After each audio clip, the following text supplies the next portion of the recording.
We were just talking about how long it would take for you to write a 1 hour teleplay. Um, would these be? Would you write down ideas, or would they all be in your head? Well, I never have really. Bountiful is a very good example. Um, I have been fascinated by the a legend of a great aunt of mine that had fallen in love with her first cousin. He'd fallen in love with her, but the family on either side felt it was unwise for first cousins to marry for whatever reason, and stopped the marriage. And both of them subsequently married someone else. She married a riverboat captain, a much older man, had 4 children by him, and he died, 5 children by him. And he died, and she had to move back to this town with these children. And her former sweetheart had married, and he was living in the town and working. And the legend was that every morning she would sit on the gallery as he passed by, and they would bow to each other. And every afternoon when he came home from work, they would bow, and until he moved away. I was fascinated by that. So in Bountiful, which she is really the inspiration for the woman, I began to try to do it. I thought a lot about it as the day she got married to this man that she didn't really love, and it just wouldn't work. I've tried and tried and tried and tried. And I, by that time, learned that you don't use your will about writing. You kind of just pretend like you don't care. And and I just was obviously thinking about it, but subconsciously or unconsciously. And about 2 days later, I thought, well, what about at the end of her life? So that incident really becomes a speech on the bus where she talks to this girl and tells her about it. And then the whole thing unfolded, and I wrote it very quickly. I read somewhere that you made it a habit early on to always return back to your hometown. Well, it wasn't a habit. It was out of sheer love. I mean, I adored my family, and I was very close to. I had 1 million relatives at that time, and I was very close to them. And I think also unconsciously, I wanted them to see that I was alive and doing fairly well. And I was proud of my wife and my children, and I would take them back. And I was always very welcomed. How would you continue to over your career? How would you continue to draw from that set of people? Well, you know, Catherine Ann Porter, who I've admired very much and has influenced me a great deal, has a theory that what you write about is somehow programmed by the time you're 10, 11 years old. It doesn't mean you're going to write about that period all of your life, but the essential themes and the choices, the things that interest you in material is set for that period of your life. And I think the writers I admire most, that's probably true. And don't forget, by the time you're 16, you've stored up a great deal. I mean, if you was avid a listener, as I was. And my mother was a ferocious letter writer, sometimes wrote me every day. And without knowing it, was a great chronicle of things that were happening to the family, and I kept in touch that way. And then I'd go back and I would immediately try to put the pieces together, ask what happened to who and what, and blah, blah, blah, blah. And things about the past I'd forgotten, tell me about that again. And I don't know, it's always absorbed me. Are you a writer who generally does a lot of research before putting it down? Well, in a research, because I'd rely on my memory mostly, because I couldn't really research it, because the things that were told me, they were dead and you know, gone, and nobody paid much attention to things those days. They weren't letters or things like that. And I wish now I had. I'd never kept a diary, which I find a great loss now. And I often make notes, write voluminous notes around the subject, sort of getting closer and closer to what I really want to write about. For instance, I've just finished a play, which I really felt was I was going to do an homage to the Three Sisters.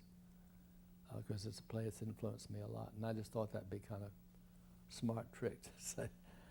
And indeed, it ended up being about 3 sisters, but 2 of them are dead. So you just don't know where it's going to take you. And you may think, oh, this is it, and you begin thinking, and even begin working and writing, and then suddenly you think, well, this isn't it.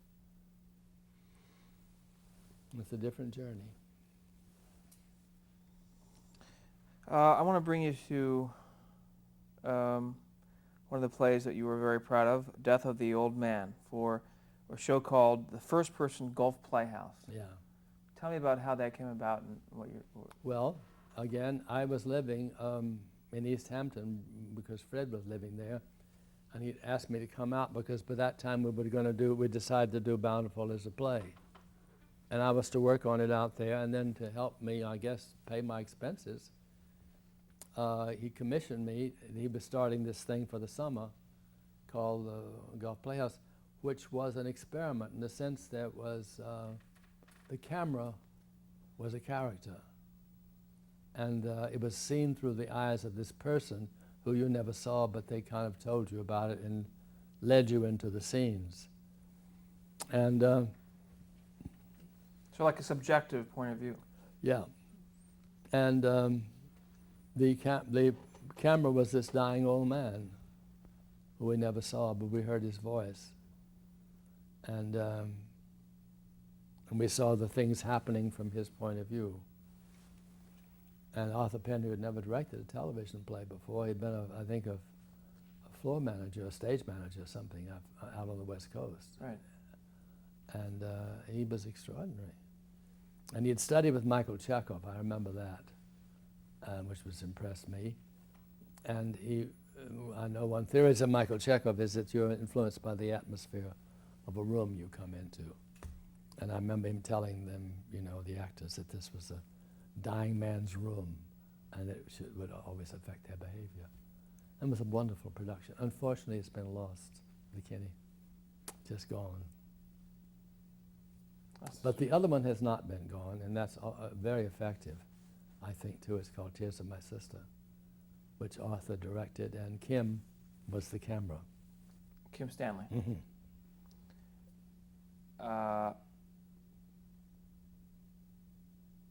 Was it, I'm assuming this was an unusual way to shoot one of these. Well, we thought it was highly experimental. I don't know. Today, probably it's not so experimental. But then it was highly experimental. Did you get much, how did people react to it? Do you recall? Listen, all I know is that we didn't always get notices. We got notice always in Variety, and I know Variety was very exciting about it. And I think this show, as I remember, is it the Peabody that gives awards? Yes. I think this and Marty, whatever Marty won that year, I was the runner-up with Old Man, and Marty beat me. I don't know what it was. Maybe it was Peabody, but some television award. But by that time, my whole focus was getting ready for Broadway, and for Bountiful. Yeah. Right. So I wasn't too keen about what happened. Well, I want to mention just for the record, Death of the Old Man. The title role, voice only, was William Hanson. Yes, it was, and wonderful he was too. Right. And Catherine Squire was in it, and Mildred Natwick. Mildred Natwick, who was wonderful. And Arthur Penn directed. And you also did, let's see here. Well, tell me how, what the process was like bringing Bountiful to Broadway. Was it difficult? Well, no, not really. One shock we had was that Eileen didn't want to do it, Eileen Heckert. And she felt the whole thing was silly because why couldn't Ludi ride those 50 miles to get that lady back there? She took a very pragmatic, she didn't understand, I guess. We were very great friends, so it doesn't matter to me, but I love her and I wish I could work with her tomorrow. She didn't understand that time, it was very hard to do that, anyway. And fortunately, Jo Van Fleet fell in love with it, and she won the Tony. And I don't think Eileen's ever forgiven her. But anyway. Did you have to make a lot of changes to adapt it? No, you just had to open it up. I mean, you had to extend it. And I did mostly the changes I made were in the first act, in the apartment. So I had much more life in the apartment.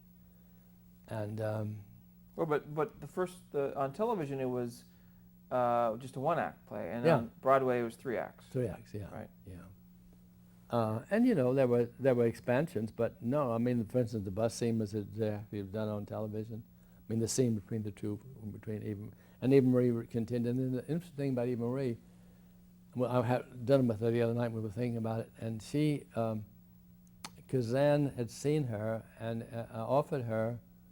We were on Broadway by this time, and offered her the lead in On the Waterfront. And she said she would do it if she could still play Bountiful at nights. So she shot On the Waterfront in the day. We had to get an understudy for the matinees because she couldn't do that. And she was laughing. She said she not only did that, but she was newly married and she'd go home and cook supper for her husband. Then go to the theater. How's that possible? I don't know how it was possible. So as you were bringing Bountiful to Broadway, you also continued to work for Philco Television Playhouse. Yeah, and I'll tell you something that I shouldn't tell. It's immodest, but Fred was so busy doing Bountiful and 9 other things, and he wanted me to write something, so I wrote a play called John Turner Davis, which, again, Arthur directed. And I read it to him while he was showering, and he said, "You son of a bitch, you're going to break another 1,000,000 hearts in America." So he did it. But that was the last time. From then on, after that, he wasn't quite as enthusiastic about what I did. Fredco. Midnight Caller kind of upset him. Didn't Fredco produce Bountiful on Broadway? Oh, yes, he did. Okay, so you continued to work for him? Oh, yeah. there, okay. I continued the rest of that year working for him. Right. It was the Expectant Relations. Oh, the Dancers was a great success for him. Expectant Relations that I think made him nervous. Why was that? I think he felt I was getting into areas. I'm sure the sponsors were giving him a hard time, although I had a lot of successes. What was that about? About greedy people, greedy bunch of Texans. And I thought it was very funny, but I don't think they met too well with corporate America. It was funny. So was it a comedy? Yeah. Satire. Of greed. Gimme, gimme, gimme, gimme. And a wonderful actress, I'm trying to think of her name, who had been a great, Lily Cahill, been a great success on Broadway, and she had been in retirement in San Antonio. And she was offered it, and she died, and she came back, and of course, bless her heart, she knew the success Leland had in Trip to Bountiful, and I think she thought she was going to have the same kind of great success, but it wasn't the kind of play you could embrace, really, because it was really holding a mirror up to you and saying, you know, human race can be very treacherous. And that wasn't supposed to be my forte. I was supposed to make people embrace humanity. How could you tell that Fredco was waning on you? Oh, you could listen. He wasn't a subtle man. I mean, I love J.P., but he brought J.P. on at about that same time, and J.P. was writing about a town just about 10 miles from me, about 20 miles from me. J.P. Miller. Yeah, yeah, and he'd let you know. He has Fred away a little letting you know things. He just wouldn't call as often, or? That's right. I'd be a little more critical. I'd say, Pappy, I don't know, Pappy. But I was so interested in being a Broadway playwright at that time, it didn't bother me. I just was off. And then he also wanted to do Traveling Lady, and I took it away from him, which was very bad of me to do that. But he'd been fooling around. I felt taking too long. And taking too long to do what? well, I felt he and the Guild had thought they were going to do it, and then they kind of, I don't know. I wanted Kim for the lead. I wanted Vincent to direct it, and he was very, I think he wanted to work with I don't know what it was. I just felt he was, and then by this time he was going off in a whole new kind of television. He was living out in East Hampton, living very high, I felt. And So I just went out one day and I just said, Fred, I have to tell you I'm going to move on with this play because now 6 months has passed. And the playwrights company wanted to do it. And he was nice about it, but I think it hurt him. So I think I share some responsibility for this. But I could no longer I was frankly bored with television. And I felt that I was going to start repeating myself. Or else he wanted me to start doing adaptations, which I didn't want to do. And many of his writers did do them, you know, I'm sure. And it just wasn't my mystique. I mean, I'm grateful to it and I'm glad to have been part of it, but I was ready to go on. Was there a certain amount of pressure working with Fred Coe? I mean, would he call you as he's waiting for a script? Oh, never, not me, because I think he knew that these were all things I had stored up, and I had scripts ready for him, always. I have to tell him the story, but the script was always written. The Dancers? No, he was very unpressured, at least as I was concerned. And I think most writers, I think you could be fierce with writers that he felt were not coming up to what he wanted. He was a great man in many ways and a great visionary. And this great passion that he had, I mean, he obviously, and then Patty became a great passion for him, quite rightly, and JP. Tad always, they somehow kept a very easy kind of relationship. But I was restless, and I really didn't want to stick around. But you continued to go back and forth between theater and television. Well, because I once in a while had to pay a few bills. And theater wasn't those days, began to decline, and you weren't making a lot of money. But I didn't do a lot of television. You know, I'm known as a television writer, but if you look at the record, it's not a whole lot. Yeah, you're a playwright. Yeah. Yeah. The Dancers with Joanne Woodward. And Joanne Woodward and Janet. And Janet, but James Broderick. Right.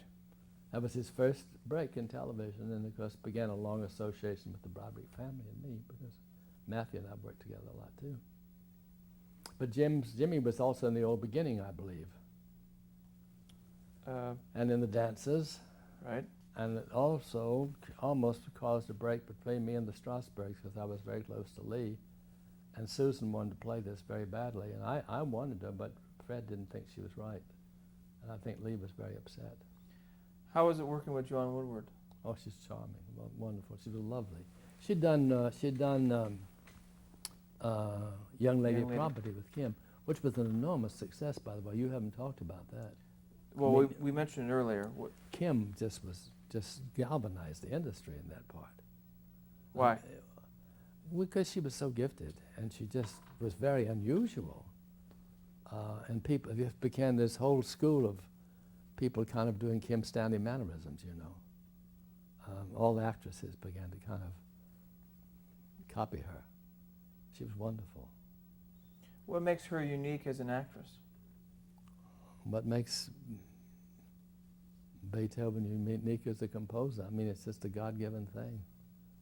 She just has enormous, in those days she had enormous resources and a great instrument. Not a bravura instrument, as you know, a Bernhardt or something like that, but closer to what you think Dusa might have been like. Very affecting, very moving, and had a way of working that wasn't straight on somehow. Would you then, or even today, once an actor is cast and you hear a reading of your words, based on that actor, do you go back ever and adjust the dialogue, adjust the character based on that actor or actress? No, not on that. I might, if it's an actor I trust and who I know is interested in the whole, and there are things that they're uncomfortable with or they feel untruthful, I certainly will think about it. But always on the basis of truth. Shadow of Willie Greer. Yeah, that was not a happy time for me. That was one of the few times I felt I was pushing myself just because Fred wanted to show. and it didn't. I don't think it worked for me. And then you went over to U.S. Steel Hour Once. The Roads to Home. Yeah, which is the title I reuse all the time. And I think Beatrice Straight was in it, right? Yes. And James Daly. Daly. And Yeah. Johnny Washbrook. Yeah. There again, it was recycling. I didn't. It was a theme that I finally found a way to do and use, which is the search for a home. But it was not one of my best. I don't think. Now, around the same time, in about 1955, you wrote your first feature film, which was produced. Storm Fear. Tell me about that experience. Well, it was interesting because it was a little pressure. It came out of, well, I think, frankly, Cornell, who was a lovely man, and I liked working with him, but he did low-budget films. And I think which quite rightly, I think he thought he'd get cheaply a writer who had never done films, who he was known as being talented. I think there was the author of the play Anna Lucasta, I can't think of his name now, knew my work, and he was a great friend of Cornell's, and he said, hire this man. You can get him cheap, and he'll give you, And the wonderful thing for me, I enjoyed it. I don't think it was a terribly successful film, but an interesting film. Again, he was looking for inexpensive actors, but Cornell had taste. He wanted good actors, and I said, well, there are two actors that can't work because of the blacklist. And if you have the courage to hire them, you're going to get wonderful performances. And one was Lee Grant and one was Steve Hill. And he did, and that broke the blacklist for them. So I felt wonderful about that. During the 50s, there was the McCarthy era and blacklist. Does that affect you at all?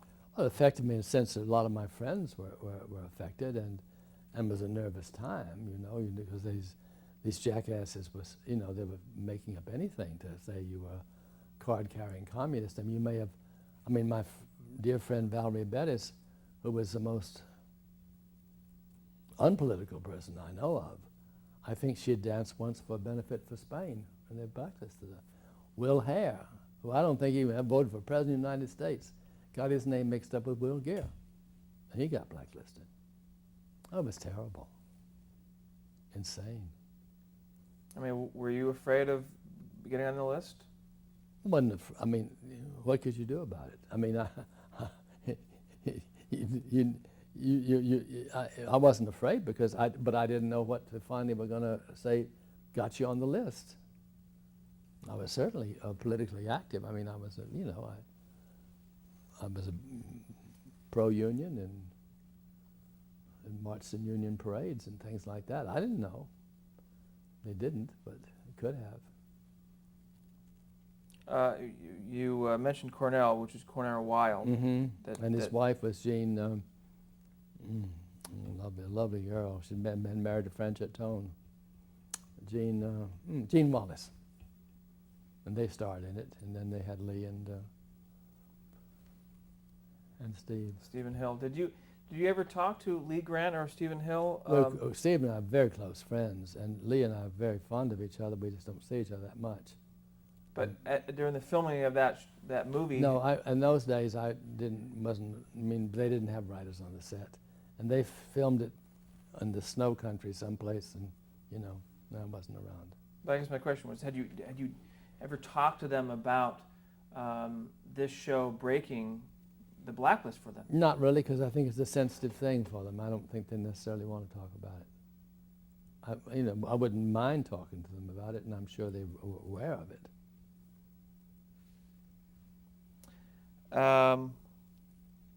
56, you worked, did a Playwrights 56, which is called Flight. Yeah, with Kim Stanley.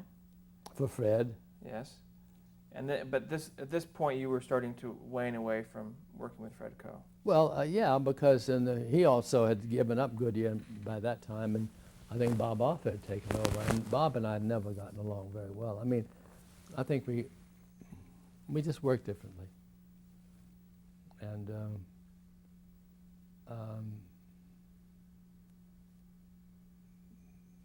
by that time I was so out of any thinking of television, and Fred came to me and asked me if I would interested in doing it, and I said, well, if I could have my freedom, and he said, yes, you can.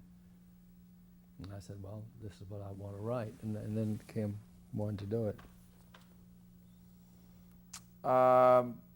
57, Studio One, you did A Member of the Family and also The Traveling Lady. Mm-hmm. Adaptation of my play. Right. By the time I done it with Kim and Mildred Dunnock and Steve Hill and Bob Lozier.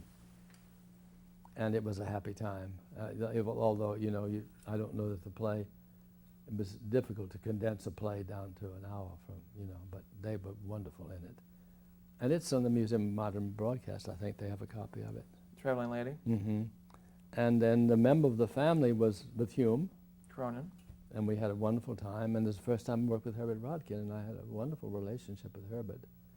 And the first time I worked with Bob Mulligan, which was a very great thing for me because I love him and we worked together happily. What did Bob Mulligan do? Directed, Member of the Family. Oh, really? I have a Norman Felton director. No, Uh-huh. I never worked with Norman Felton. He was a big director for Robert Montgomery. Montgomery. I don't know. I thought also for Brodkin, but maybe not. Not as much. Yeah, but Yeah. anyway. Robert Montgomery did a lot of those. Bob Mulligan. Right.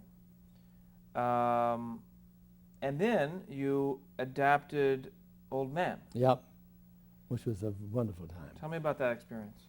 Well, they sent it to me, and I thought, well, you know, I don't know what this is, the Mississippi River. And I just thought, well, I just have to go ahead and write it and then just let them worry about the Mississippi River.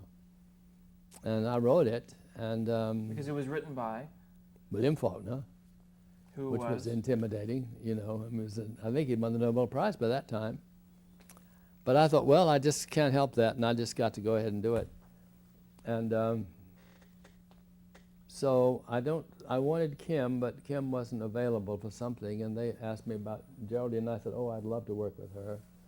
And Sterling Hayden was going to play the old man, the convict, and Frankenheimer was going to direct, John Frankenheimer. I'd never met him. So they liked the script fine, and I met John Frankenheimer, who was very dynamic as he is today, and it was a wonderful experience. The only thing was that we were both so devoted to a live television that we decided we were going to do it live. And we had all this water in the CBS studio, and I understand we cracked the foundations of the studio with all this water. And in the middle of it, Johnny said, Horton, the actors and the crew are going to drown in all this confusion. We cannot do it live. We've got to do it out of sequence. So we did it, put it on tape, and that was one of the first shows that were done on tape. On videotape. On videotape. But unfortunately, it was a success and kind of helped doom, much to my regret, live television. But it was a wonderful experience, and it had a great success. NBC did it 3 times that same year. They kept repeating it. And Geraldine was just, Sterling was wonderful too. But Geraldine had one of the most harrowing scenes I've ever seen, the birth of the baby. Oh, it's just fantastic. Geraldine Page. Geraldine Page. I'm going to change tapes.